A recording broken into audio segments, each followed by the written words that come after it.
Donald Trump suffered the final humiliating meltdown on Truth Central, where he reacted so poorly to Taylor Swift's endorsement of Kamala Harris that he took to Truth Social, engaged caps lock, and posted only, "I hate Taylor Swift." Imagine if Kamala Harris pulled up Twitter, or Joe Biden went on Facebook, or Obama went on wherever and posted in all capital letters, "I hate Ted Nugent," after Nugent endorses Trump or whatever.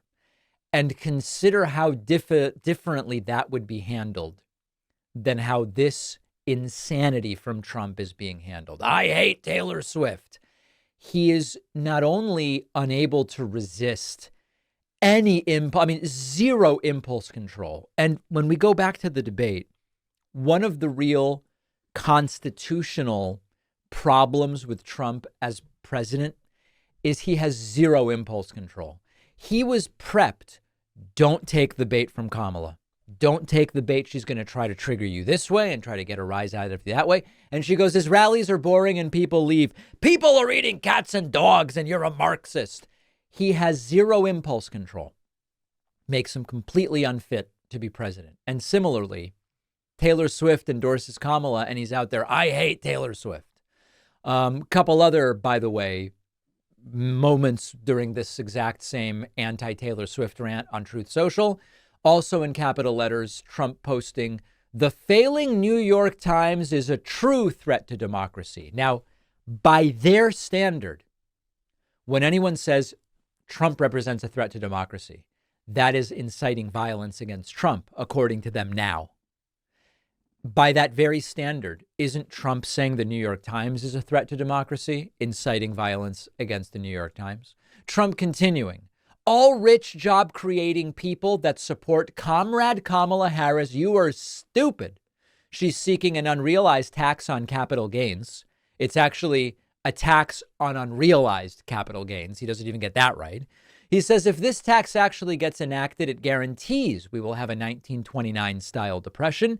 Perhaps even the thought of it would lead to calamity. But at least appraisers and accountants would do well. I'm here to tell you there is not going to be a tax on unrealized capital gains. I know that there's different views in my audience. Should it happen or should it not happen? It's not going to happen. It's not going to happen. We don't even have the legal infrastructure for it to happen. Doesn't mean you couldn't create that infrastructure, but we don't have it right now. And it's just not going to happen during a 4-year Harris term. And finally, Donald Trump posting to Truth Central, "The Democrats are destroying our country. Reverse deportation immediately." And once again, if saying, hey, you know what? Trump presents a threat to some of the pillars of our democracy. That's not good. If that, they claim, is inspiring violence against Trump, then what about regularly saying Democrats are destroying our country? That has to be considered. Likewise, the incitement of violence against Democrats. Oh, no. I either don't understand it, or I'm misinterpreting it, or it's not what they meant, or it's not what he said, or it was a joke, or the fake news media misinterpreted it, or fill in the blanks. So Trump not taking the Taylor Swift endorsement of Kamala Harris well, to say the least. We have a fantastic bonus show for you today.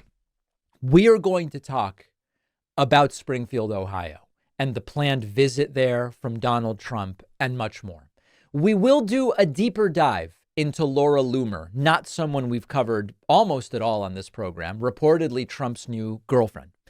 And finally, we will talk about the Trump Media and Technology Group stock suffering a routine trading halt on the NASDAQ and how this sent Trump and his supporters for a complete and total loop. All of those stories and more on today's bonus show. Oh, the bonus show where you want to make money. Yeah. Everybody else that makes money to fund themselves is bad. Sign up at joinpacman.com. I'll see you then. Are you having trouble sleeping or staying asleep? Sleep is one of the most important foundations of mental and physical health. And our sponsor, Beam's formulation called Dream, is a delicious nighttime hot cocoa drink with melatonin clinically proven to help you fall asleep faster and stay asleep longer. Melatonin can also help correct circadian rhythm disturbances, get your sleep schedule back on track, for example, in jet lag situations. Dream comes in great tasting flavors like mint chocolate chip, chocolate, peanut butter, sea salt caramel. I love the cinnamon cocoa version. No sugar added, sweetened with monk fruit, just 15 calories per serving. Dream hot cocoa it's just a nice way to wind down before bed. It's hot and flavorful. It's not overly sweet. It's a soothing way to relax about an hour before going to bed. Go try Beam's best-selling Dream Powder and get 40% off for a limited time when you go to shopbeam.com/Pacman and use the code Pacman. The link is in the description.